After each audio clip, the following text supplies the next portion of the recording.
천하 장사 전강동.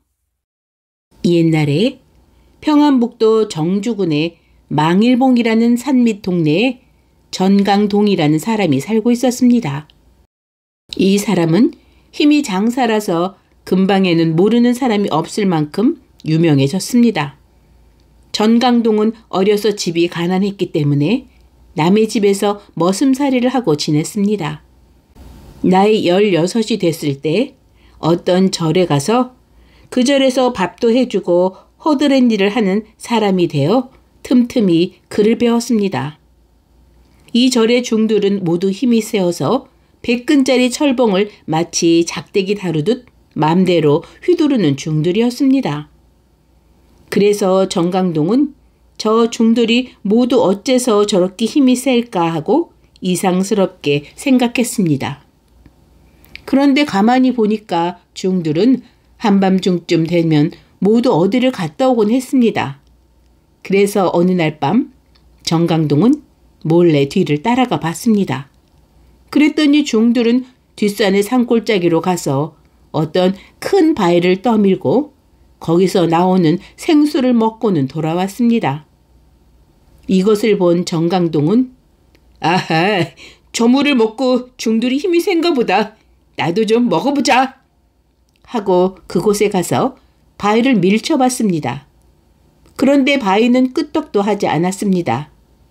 그래서 대나무통을 바위 밑으로 밀어 넣고서 물을 빨아먹었습니다. 그렇게 한 보름 그 물을 먹었습니다. 그랬더니 힘이 생겨서 그 바위를 움직일 수 있게 되었습니다.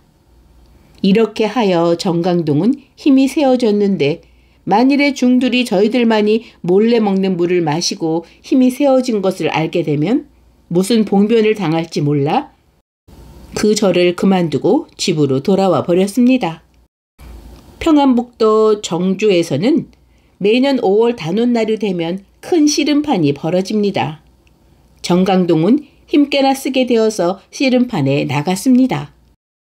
그런데 전강동을 당해낼 사람은 하나도 없었습니다. 그 뒤로 전강동은 씨름꾼으로 나서서 이웃 고를 돌아다니면서 판쳤습니다. 그래서 전강동을 모르는 사람이 없게 되었습니다. 이렇게 유명하게 되니까 전강동은 그만 우쭐해져서 힘자랑을 마구 하고 보기 싫을 만큼 우쭐우쭐 됐습니다. 전강동에게는 누이가 하나 있었습니다. 이 누이도 어디 가서 힘을 길러서 여장사가 되었습니다. 그래도 힘자랑을 조금도 하지 아니했습니다. 동생이 힘자랑을 하며 너무 우쭐대는 것을 못마땅히 여긴 누이가 여러 번 그러지 말라고 타일렀습니다. 얘, 넌 그렇게 너무 우쭐거리지 마. 사람이 겸손해야지. 그게 뭐야. 제발 누이 말 좀 들어라. 그래도 동생은 듣지 않고 더욱더 교만해졌습니다. 어느 해 단오날이 되었습니다. 전강동은 수십 명의 씨름꾼을 쓰러뜨리고 자, 덤빌 놈 있으면 어서 나오너라 하고 소리를 지르며 사방을 흘겨봤습니다. 그때 여자같이 개날프게 생긴 총각 하나가 나타나서 씨름을 하자고 했습니다. 전강동은 에이, 이까지 약질이 건방지게 어디로 와서 덤벼 하면서 씨름을 했습니다. 단번에 바람김이 날리듯 난리를 했는데 보기와는 아주 딴판으로 힘이 여간 세지 않았습니다. 전강동은 힘을 내서 때려 눕히려 하는데 저쪽 총각도 힘을 내며 씨름했습니다. 전강동은 있는 힘을 다 내서 했는데 그만 지고 말았습니다. 구경꾼들은 저본 일이 없는 전강동이 씨름에 진 것을 보고 와!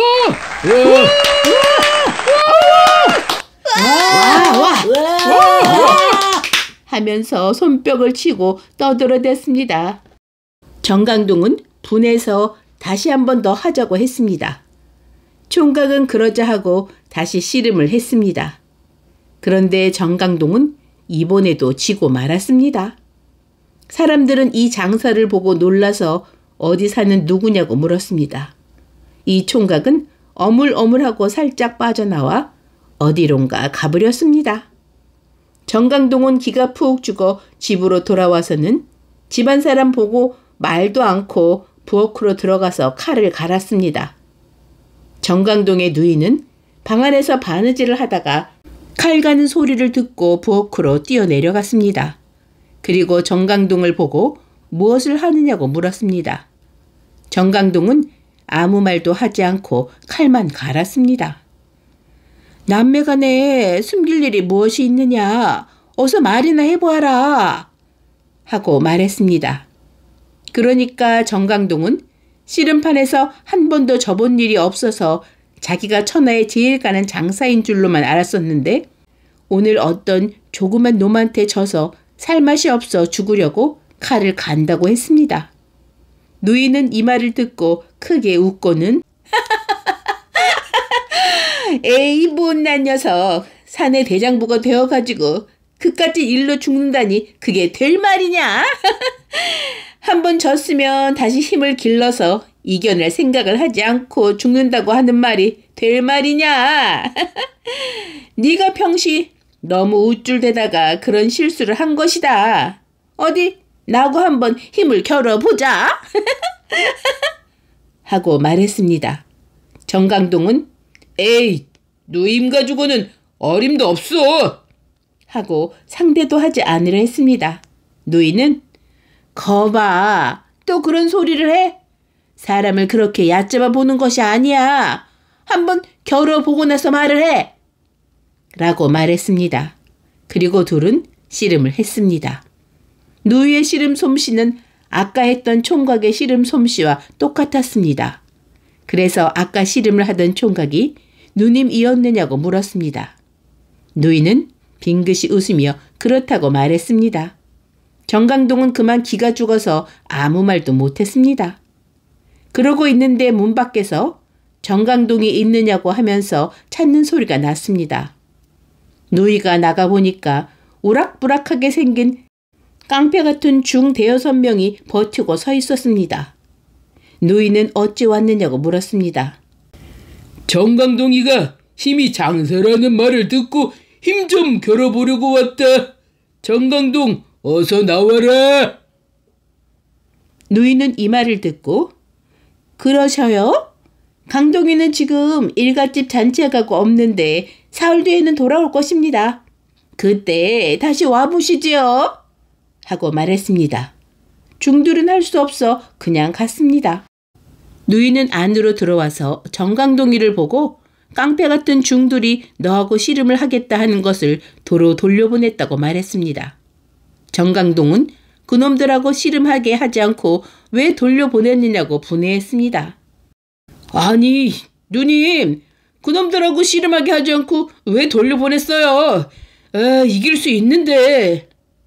누이는 분해할 것 없다. 네가 그놈들하고 쓸데없이 씨름해서 지든지 하면 그런 창피가 어디 있느냐. 그런 놈들은 꾀를 써서 꼼짝 못하게 하는 것이 상책이다. 하고 타일렀습니다. 그리고 큰 바위를 날라다가 대문간에 매달았습니다. 사흘 뒤에 그 깡패 같은 중들이 다시 왔습니다. 누이는 그 중들을 보고 내 동생은 어제 돌아왔습니다. 그런데 지금 이웃에 갔으니까 조금 있으면 돌아올 거예요. 거기서 잠깐 기다리시지요. 하고 말했습니다. 중들은 마루 끝에 걸터 앉아서 정강동이가 돌아오기를 기다렸습니다. 그러다가 대문간에 매단 큰 바위를 보고 저 바위는 뭐 하는 바위냐고 물었습니다. 저 바위는 강동이가 밥 먹은 뒤에 머리로 받아보는 바위요. 처음에는 꽤 컸었는데 자꾸 깨져서 지금은 저만하게 됐습니다. 하고 말했습니다. 중들은 이 말을 듣고 어디 강동이가 돌아올 때까지 우리도 한번 저 바위를 받아보자. 하고서 하나씩 그 바위를 머리로 받아봤습니다. 그런데 바위가 깨지기는커녕 제 머리통만 박살이 나고 말았습니다. 깡패 같은 중들이 살고 있는 절의 중들은 이 말을 듣고 수백 명이 몰려와서 정강동네 남매를 죽인다고 법석을 떨었습니다. 정강동의 남매는 지붕에 올라가서 기왓장을 던진다, 큰 돌을 던진다 해서 중들을 많이 죽였습니다. 그 뒤부터는 깡패 같은 중들의 행패가 없어졌습니다. 이러한 공로가 평안감사의 귀까지 들어갔습니다. 감사는 곽산 원님을 시켜서 많은 상금을 주어 정강동네 남매를 칭송했습니다. 정강동은 그 뒤 공부도 많이 하고 글도 많이 배워 나라에 난리가 나면 언제나 먼저 나서서 싸워 큰 공을 세웠습니다. 이 남매가 죽은 뒤 곽산 사람들은 정강동네 남매를 위하여 망일봉에다 사당을 짓고 이들을 위하여 제사를 지내주었습니다.